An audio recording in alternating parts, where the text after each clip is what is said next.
Hello, and welcome to the video review of Transformers Dark of the Moon Deluxe Class Thundercracker. Now once again, I'm missing a few things. He has, tail wings? Anyway, he'd have little things here, and those came off. And he had a sword. I think he had two swords, and they'd combine into a double-bladed one. I'm not 100% sure on that.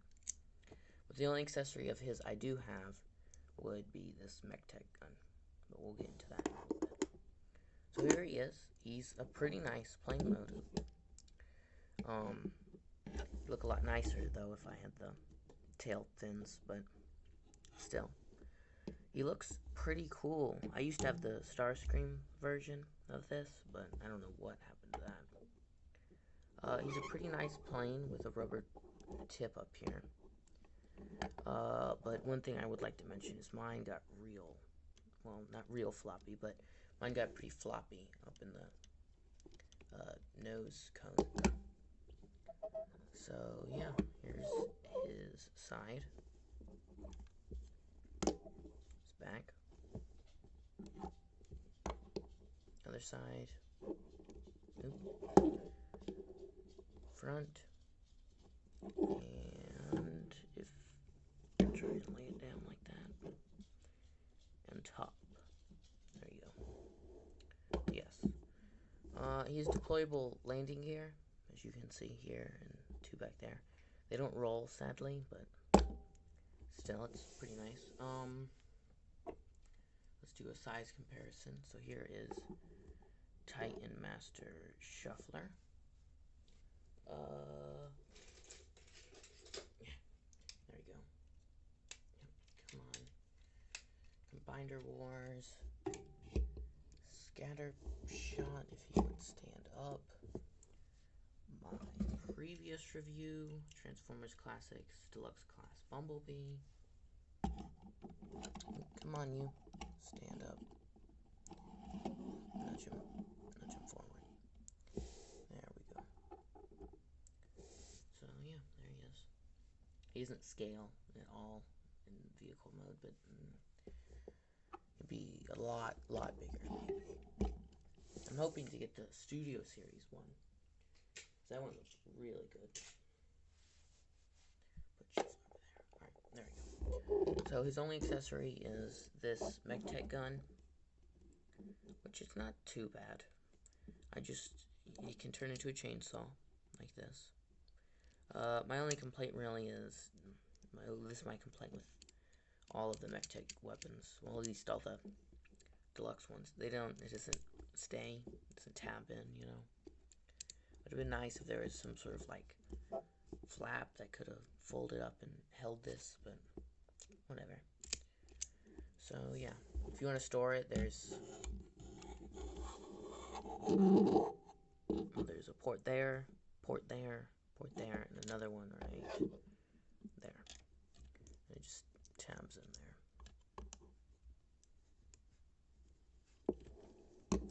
Would have been really cool if he came with some null rays, but I guess, you know, movie Starscream didn't have any null rays, so it wouldn't really make any sense for them to throw it in with him.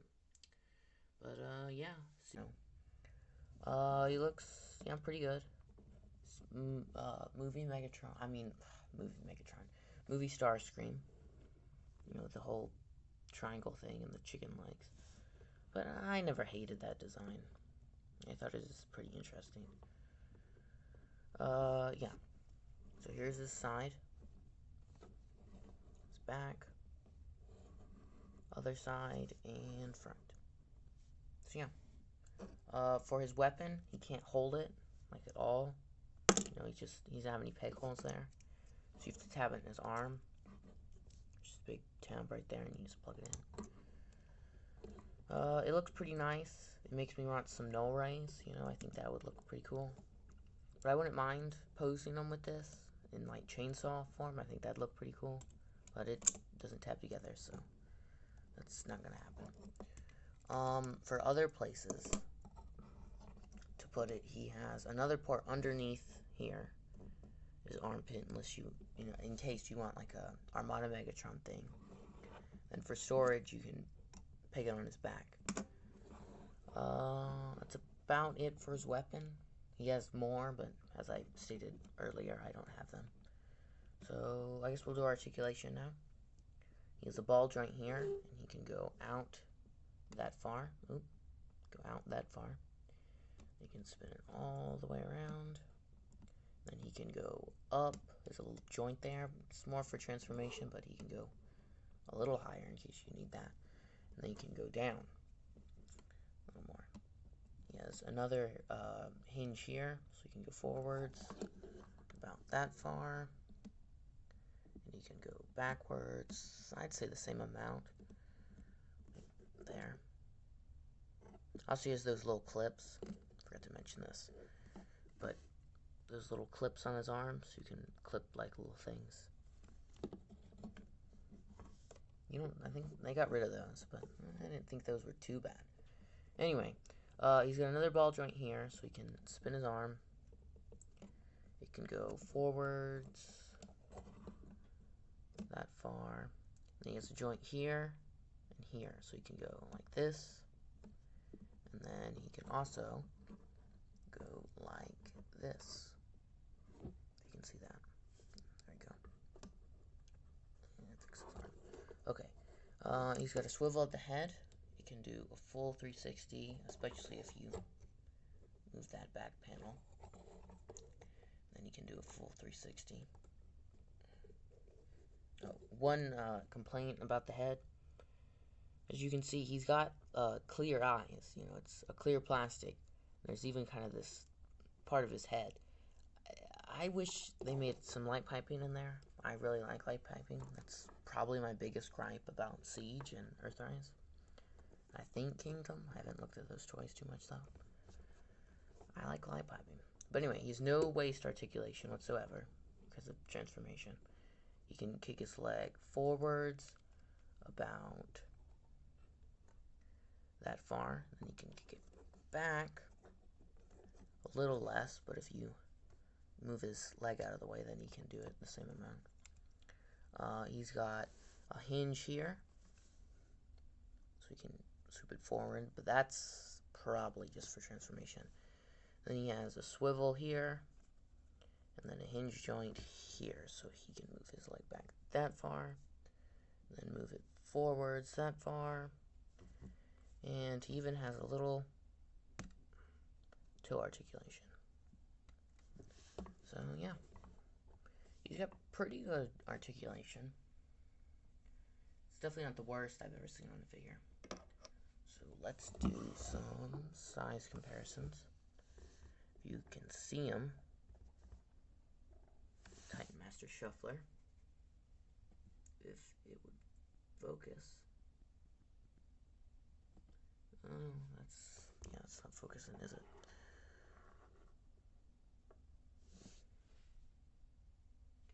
Well, anyway, there's Titan Master Shuffler.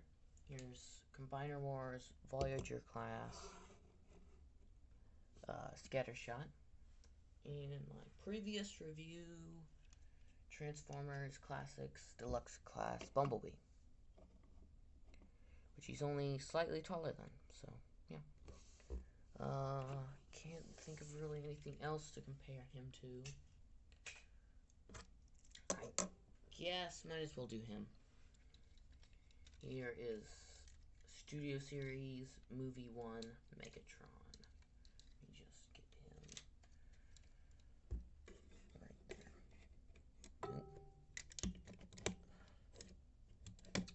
I don't have the Studio Series Starscream to compare him to, sadly. Although I think that figure is just like a blown up version of him. But anyway,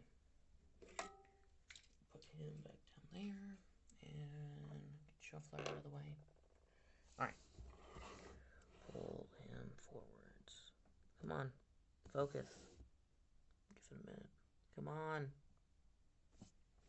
Come on. What the heck's taking so long?